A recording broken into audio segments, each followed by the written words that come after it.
Dalai Lama, the spiritual leader of Tibet.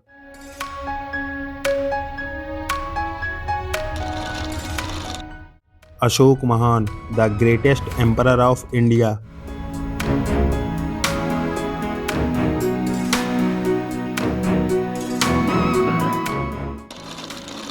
Doctor B.R. Ambedkar, architect of Indian constitution.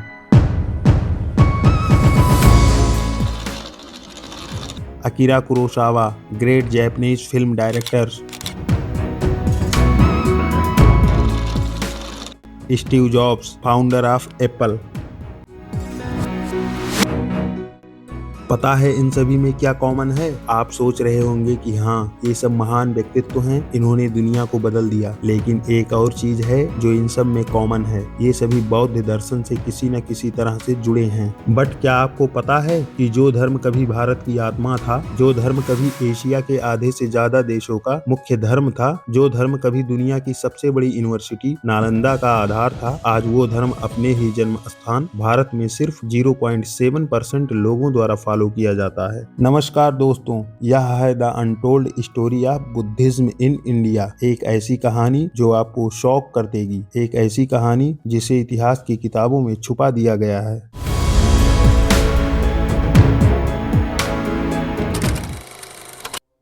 साल होता है 563 BCE। Nepal, Kapilvastu के राजा शुद्धोधन के यहाँ एक युवराज का जन्म होता है, सिद्धार्थ गौतम। लेकिन यह कोई साधारण युवराज नहीं था दोस्तों। इनके जन्म के समय ही भविष्यवाणी हो गई थी, यह बच्चा या तो एक महान सम्राट बनेगा या एक महान संत। राजा शुद्धोधन डर गए। वे चाहते थे कि उनका बेटा राजा बने, संत नहीं। लेकिन डेस्टिनी को कौन रोक सकता था?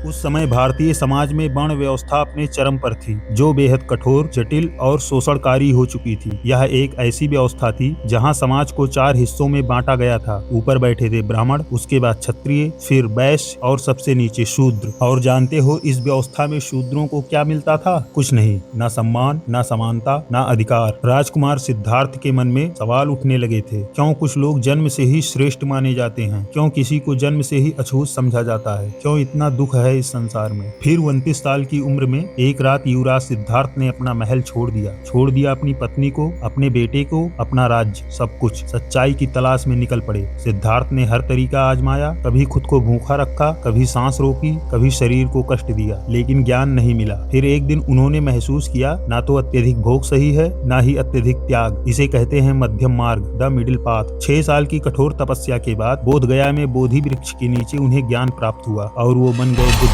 The enlightened one.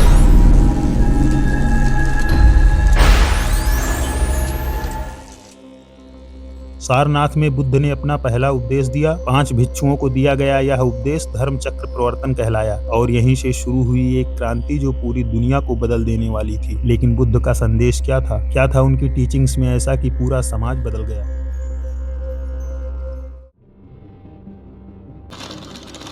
बुद्ध ने कहा, ना कोई ऊंच ना कोई नीच, सभी इंसान समान हैं। यह था पहला बड़ा शौक। उस समय के समाज के लिए यह बात बिल्कुल रेवोल्यूशनरी थी। बुद्ध ने कहा कि किसी का जन्म उसे श्रेष्ठ या हीन नहीं बनाता, बल्कि उसके कर्म उसे महान बनाते हैं। अप दीपो भव, अपना दीपक खुद बनो, खुद अपने अंदर झांको, खुद अपना रास्ता बनाओ। दूसरा बड़ा शौक, बुद्ध ने वेदों की सुपरमैसी को चैलेंज किया। उन्होंने कहा कि किसी भी बात को सिर्फ इसलिए मत मानो कि वे किसी पुराने ग्रंथ में लिखी हैं, पहले खुद एक्सपीरियंस करो फिर मानो। तीसरा और सबसे बड़ा शौक, बुद्ध ने कहा कि कोई परमात्मा नहीं है, कोई क्रिएटर नहीं है, यह यूनिवर्स खुद ही चलता है। यह बात उस समय के लिए बिल्कुल अनथिंकेबल थी। और सबसे महत्वपूर्ण बात, बुद्ध ने अपनी टीचिंग्स आम लोगों की भाषा में दी, संस्कृत में नहीं जो उस समय के पढ़े लिखे लोगों की भाषा थी, बल्कि पाली और प्राकृत में दिया ताकि आम आदमी भी समझ सके।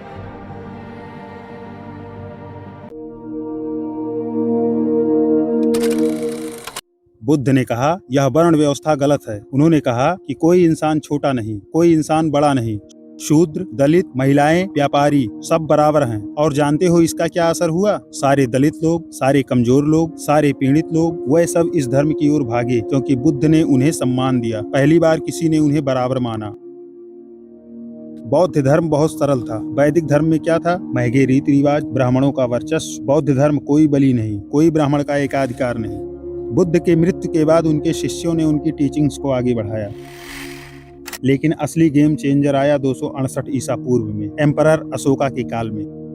अशोक महान ने कलिंग युद्ध के बाद जब खून खराबा देखा तो उनका दिल बदल गया। वो बन गए एक डिवाउट बुद्धिस्ट और फिर जो हुआ वो इतिहास में अनोखा था। अशोक ने पूरे भारत में बौद्ध धर्म को प्रमोट किया। उन्होंने मिशनरीज भेजे Sri Lanka, Myanmar, Thailand, Cambodia, Vietnam तक। उन्होंने स्तूप्स बनवाए, मोनेस्ट्रीज बनवाई। बौद्ध काल के दौरान नालंदा यूनिवर्सिटी उच्च शिक्षा का एक महत्वपूर्ण केंद्र बन गया, जिसने पूरे एशिया से छात्रों और विद्वानों को आकर्षित किया। जो उस समय दुनिया की सबसे बड़ी यूनिवर्सिटी थी। 10,000 स्टूडेंट पढ़ते थे। यहाँ चीन, जापान, कोरिया, तिब्बत से स्टूडेंट पढ़ने आते थे। तक्षशिला यूनिवर्सिटी में फिलॉसफी, मैथमेटिक्स, एस्ट्रोनॉमी, मेडिसिन पढ़ाया जाता था। आप जानकर हैरान होंगे कि चाणक्य जैसे विद्वान यहाँ आचार्य थे और चरक जैसे वैद्य यहाँ से शिक्षा प्राप्त की थी। 7वीं शताब्दी तक भारत में बुद्धिज्म अपने पीक पर था। हर्षवर्धन के समय चाइनीज ट्रेवलर ह्वेन त्सांग आया था। उसने लिखा है कि उस समय भारत में मिलियंस ऑफ बुद्धिस्ट मॉन्क्स थे, थाउजेंड्स ऑफ मोनेस्ट्रीज थी। श्रीलंका में अशोक के बेटे महेंद्र ने बौद्ध धर्म पहुंचाया। चीन में सिल्क रूट के जरिए पहुंचा। जापान में चीन से होते हुए तिब्बत में दलाई लामा ट्रेडिशन शुरू हुआ और फिर थाईलैंड, म्यांमार, कंबोडिया में बौद्ध धर्म का विस्तार हुआ। दिलचस्प बात यह है कि हर देश में बौद्ध धर्म ने लोकल कल्चर के साथ मिक्स होकर अपना यूनिक फॉर्म बनाया। यही फ्लेक्सिबिलिटी बौद्ध धर्म की सबसे बड़ी स्ट्रेंथ थी। लेकिन फिर क्या हुआ? कैसे इतना पावरफुल रिलीजन अपने ही बर्थ प्लेस से गायब हो गया? 8वीं शताब्दी के बाद भारत में बौद्ध धर्म का डिक्लाइन शुरू हो जाता है।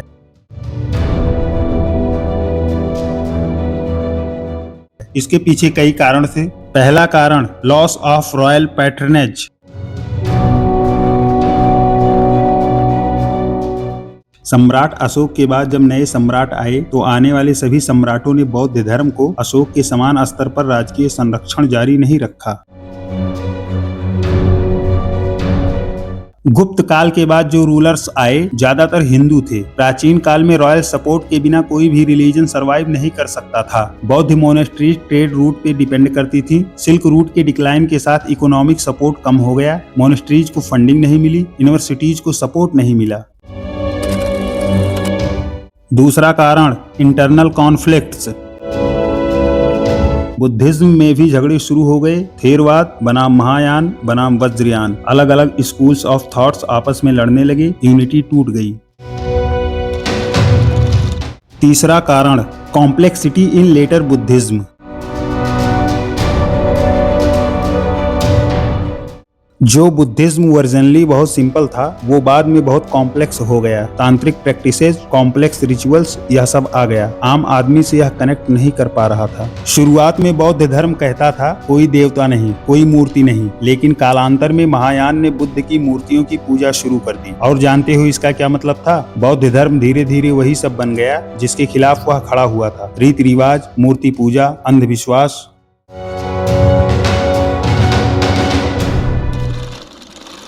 चौथा कारण हूणों का विनाशकारी आक्रमण। 5वीं शताब्दी ईस्वी उत्तरी भारत पर श्वेत हूणों का आक्रमण हुआ। तोरामन के नेतृत्व में ये हूण जो कुछ भी मिलता था नष्ट कर देते थे। और फिर आया मिहिरकुल।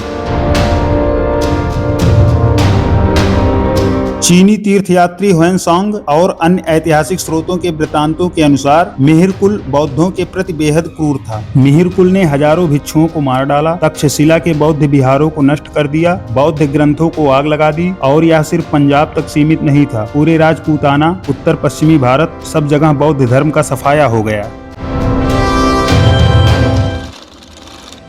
Hindu revival movement. आदि शंकराचार्य का आना एक टर्निंग पॉइंट था। उन्होंने अद्वैत वेदांता फिलॉसफी को रिवाइव किया। आगे चलकर बुद्धा को विष्णु का 9वां अवतार डिक्लेयर कर दिया गया, जो एक मास्टर स्ट्रोक था। इससे क्या हुआ?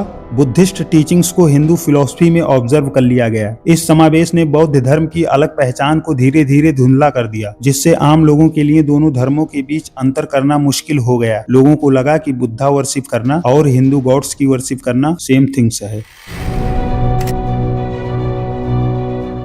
5वां और सबसे डेवेस्टेटिंग कारण Islamic इन्वेशंस।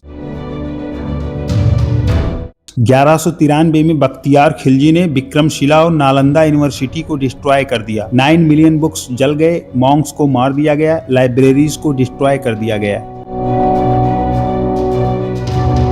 The black chapter, the destruction of Nalanda.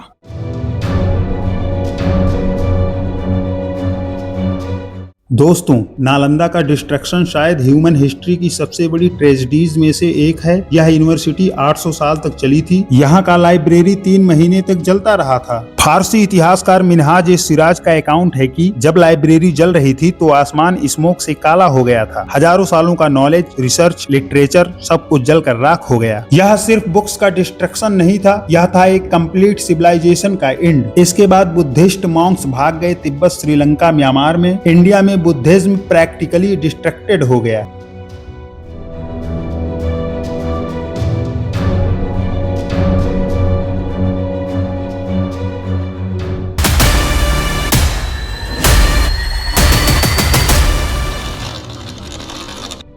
The great revival. British period में जब आर्कियोलॉजिकल खुदाई हुई तो इंडिया के बुद्धिस्ट पास्ट का पता चला। अजंता एलोरा केव्स डिस्कवर हुई, सांची स्तूप मिला, बोध गया टेम्पल मिला। लेकिन सबसे बड़ा रिवाइवल आया डॉक्टर बी.आर. अम्बेडकर के थ्रू। 14 अक्टूबर 1956 को नागपुर में डॉक्टर अंबेडकर ने बुद्धिज्म एक्सेप्ट किया। उनके साथ मिलियंस ऑफ दलित्स ने भी बुद्धिज्म एक्सेप्ट किया। डॉक्टर अंबेडकर ने कहा, मैं हिंदू के रूप में जन्मा था जो मेरे कंट्रोल में नहीं था, लेकिन मैं हिंदू के रूप में नहीं मरूंगा क्योंकि यह मेरे कंट्रोल में है। यह था एक powerful statement against caste system. Doctor Ambedkar को क्यों लगा कि बुद्धिज्म ही सॉल्यूशन है? क्योंकि बुद्धिज्म में इक्वलिटी है, डिग्निटी है, साइंटिफिक अप्रोच है। यहाँ कोई कास्ट सिस्टम नहीं है, कोई अनटचेबिलिटी नहीं है। आज भारत में जो 8.4 मिलियन बुद्धिस्ट हैं, उनमें से ज्यादातर डॉक्टर अंबेडकर के फॉलोअर्स हैं, जो नियो बुद्धिस्ट कहलाते हैं।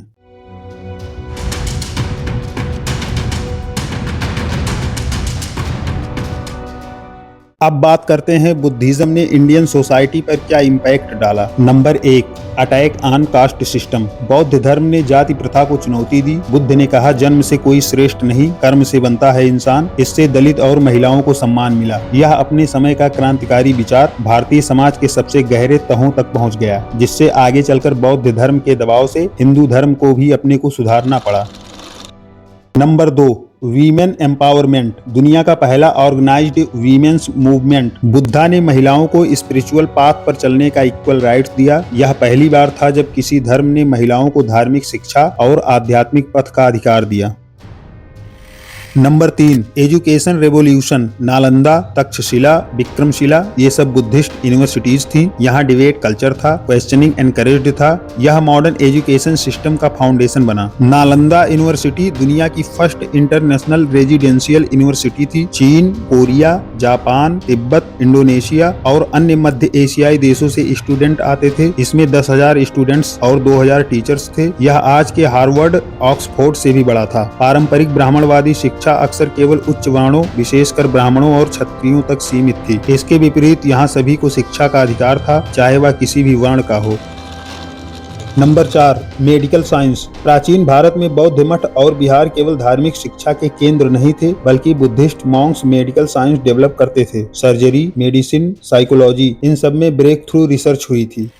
Number 5, trade and commerce. Buddhist merchants ने सिल्क रूट डेवलप किया। इंडिया से चाइना, सेंट्रल एशिया तक ट्रेड नेटवर्क्स बने। रास्ते में बने बौद्ध मठों ने व्यापारियों और यात्रियों के लिए सुरक्षित विश्राम स्थल, भोजन और सुरक्षा प्रदान की। इन सेवाओं ने व्यापारियों को लंबी और खतरनाक यात्राएं करने के लिए प्रोत्साहित किया, जिससे व्यापारिक गतिविधियां और बढ़ी और आर्थिक समृद्धि आई। Number 6, art and architecture. Ajanta caves पूरी तरह से बौद्ध धर्म को समर्पित है। येलोरा केव्स हिंदू, बौद्ध और जैन धर्म से संबंधित गुफाएं हैं जो धार्मिक सामंजस्य को दर्शाती हैं। सांची स्तूपा भारत की सबसे पुरानी पत्थर की संरचनाओं में से एक है। यह बौद्ध वास्तुकला का एक प्रतिष्ठित उदाहरण है। गांधार आर्ट पहली बार बुद्ध की मूर्तियों को मानव रूप में दर्शाया गया। यह सब बुद्धिस्ट इन्फ्लुएंस का रिजल्ट है। इंडियन आर्ट को इंटरनेशनल रिकॉग्निशन मिली। ये स्थल आज यूनेस्को के वर्ल्ड हेरिटेज साइट्स हैं। Number 7, language development. Pali language develop हुई, रीजनल लैंग्वेज को बूस्ट मिला। उस समय संस्कृत मुख्य रूप से अभिजात वर्ग, विद्वानों और धार्मिक अनुष्ठानों की भाषा थी। संस्कृत की इस मोनोपाली को चैलेंज मिला। Number 8, scientific temperament. बुद्धा ने कहा था, believe nothing just because it is written in books taught by elders or commonly believed, test it yourself. अर्थात किसी भी बात पर सिर्फ इसलिए विश्वास मत करो क्योंकि वह धर्म ग्रंथों में लिखी है, बड़ों ने सिखाई है या आम तौर पर मानी जाती है, बल्कि अपनी बुद्धि और तर्क से उसका परीक्षण करें। यह साइंटिफिक मेथड का फाउंडेशन है।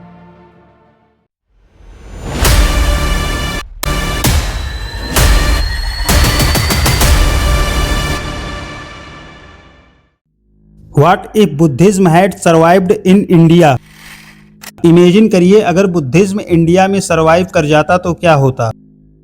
हमारा कास्ट सिस्टम इतना रिजिड नहीं होता, एजुकेशन सिस्टम ज्यादा साइंटिफिक होता, वीमेन एम्पावरमेंट सदियों पहले हो जाता, हमारी फिलॉसफी में ज्यादा रेशनैलिटी होती।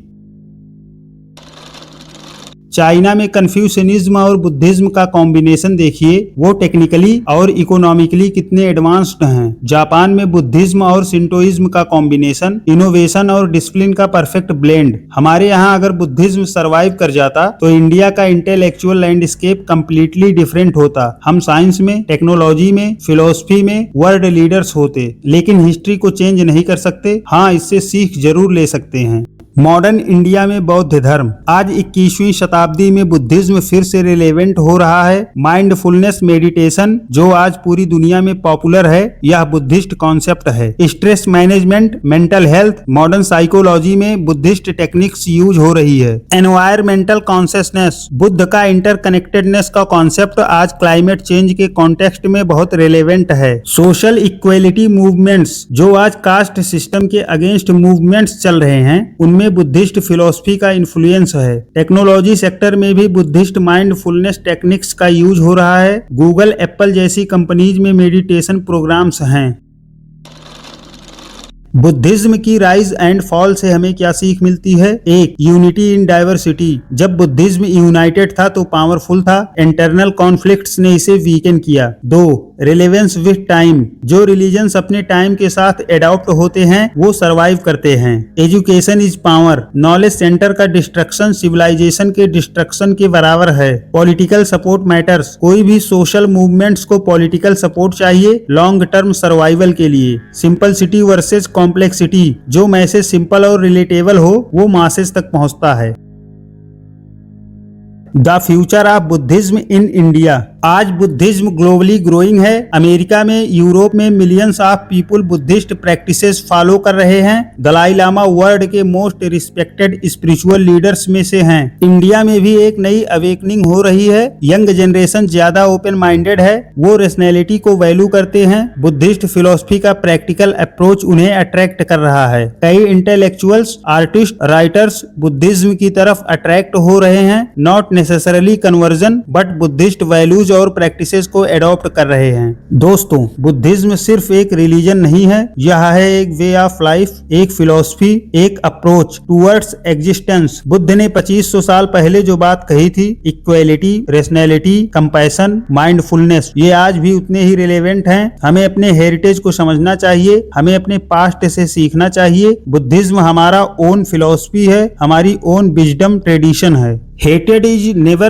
appeased by hated in this world. By non-hated alone is hated appeased. This is a law eternal. यह बुद्ध का मैसेज है। आज के टाइम में जब वर्ल्ड में इतना वायलेंस है, हेटेड है, इनटॉलरेंस है, बुद्धिज्म का यह मैसेज कितना रिलेवेंट है। 3 things can not be long hidden, the sun, the moon and the truth. Truth कभी परमानेंटली हिडन नहीं रह सकता। बुद्धिज्म का ट्रूथ भी वापस आ रहा है। आप क्या सोचते हैं? क्या आपको लगता है कि बुद्धिज्म फिर से इंडिया में मेन स्ट्रीम हो सकता है, या कम से कम बुद्धिस्ट वैल्यूज हमारी सोसाइटी में इंटीग्रेट हो सकते हैं? अगर आपको यह डॉक्यूमेंट्री इंफॉर्मेटिव लगी है तो प्लीज लाइक करिए, शेयर करिए, कमेंट में बताइए कि आपको बुद्धिज्म के बारे में और क्या जानना है। सब्सक्राइब करना मत भूलिए क्योंकि हम ऐसी ही अनटोल्ड स्टोरीज लाते रहते हैं। बुद्धिज्म की जर्नी अभी खत्म नहीं हुई है, यह स्टिल इवॉल्विंग है, स्टिल ग्रोइंग है और may be just may be इसका फ्यूचर इंडिया में ही है, अपनी ओरिजिनल बर्थ प्लेस में। Be a lamp unto yourself. Buddha का यह मैसेज हर जनरेशन के लिए रिलेवेंट है। थैंक यू सो मच इस लॉन्ग जर्नी के लिए। आपने पेशेंस रखा, एंड तक सुना, इसके लिए बिग रिस्पेक्ट।